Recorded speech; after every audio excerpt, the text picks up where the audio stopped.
Amanda, Oprah, AOC, fellow Americans, and the world.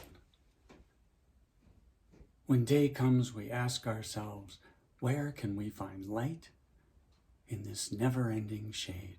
The loss we carry, a sea we must wade.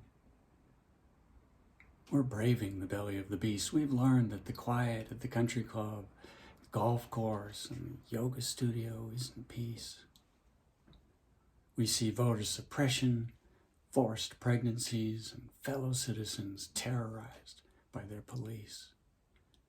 And we know the patriarchal norms and notions, traditions, and superstitions of what just isn't truth, and it isn't justice. And yet the dawn is ours before we knew it. Somehow we do it. Somehow, time after time, we've weathered and witnessed a nation that isn't broken, but simply unfinished. We, the successors of a country in a time where a skinny white boy descended from Puritans and raised Boston proper, can, as an elder, look, learn, evolve, and see we are one. All is love, with no hell in the worst. All we need do is shine and mind your own bodies. And yes, we are far from polished, far from pristine, but that doesn't mean we are striving to form a union that is perfect. We are striving to forge our union with purpose, to compose a country committed to all cultures, colors, characters, and conditions of smart, independent, creative, courageous women leading us into the 21st century with good men at their side. So we lift our gazes not to what lies between us, but what stands before us. We close the divide because we know to put our future first, we must first put our differences aside. We lay down our arms so we can reach out our arms to one another. We seek harm to none and harmony for all.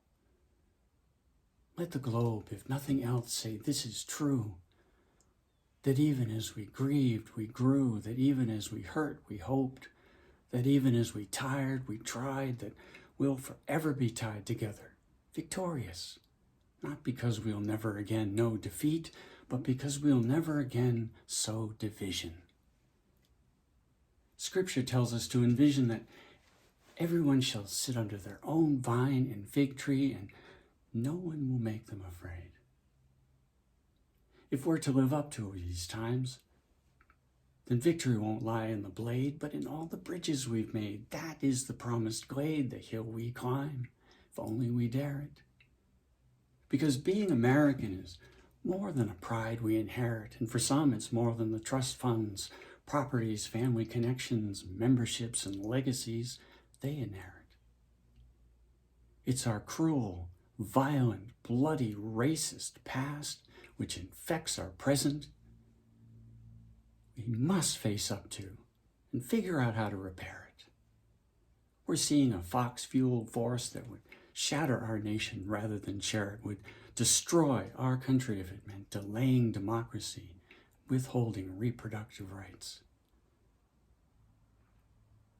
And on January 6th last year, this day, those bastards very nearly succeeded. But while divine principles like freedom, democracy, equality, justice, science, hemp can be periodically delayed and denied, they can never be permanently defeated. In this faith, in this truth we trust, for while we have our eyes on the future, history has its eyes on us. This is the era of just redemption. We feared it at its inception. We did not feel prepared to be the heirs of such a terrifying hour. But within it, we're finding the power to author a new chapter, to offer hope and laughter to ourselves. So while once we asked, how could we possibly prevail over narcissists, white supremacists, prohibitionists, pro-lifers, Trump minions, and Fox followers, now we assert, how could the likes of Tucker Carlson, Jim, Ted, Marjorie, Laura, and traitor Trump possibly prevail over us? We will not march back to what was, but move to what shall be.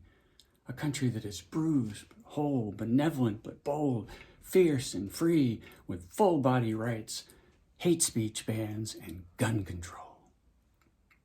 We will not be turned around or interrupted by intimidation, because we know our inaction and inertia will be the inheritance of the next generation. Our blunders become their burdens. But one thing is certain. If we merge mercy with might and might with right, then love becomes our legacy. Change, our children's and grandchildren's birthright. So let us leave behind a country better than the one we were left. With every breath from my weary white chest, we will raise this wounded world to a wondrous one. We will rise from the gold-limbed hills of the West. We will rise from the windswept Northeast, where our forefathers first realized resolution. We will rise from the lake-rimmed cities of the Midwestern states. We will rise from sacred native lands from coast to coast and beyond, and we will even rise from the sun-baked South, where some other forefathers started a civil war that they lost, but still goes on to this day. No matter. In time and with love and fellowship, we will rebuild, reconcile, and recover. Every known nook of our nation and every corner called our country, our people, diverse and beautiful, will emerge battered and beautiful. When day comes, we step out of the shade, flame and unafraid. For the new dawn blooms as we free it. For there's always light, if only we are brave enough to see it. If only we are brave enough to be it.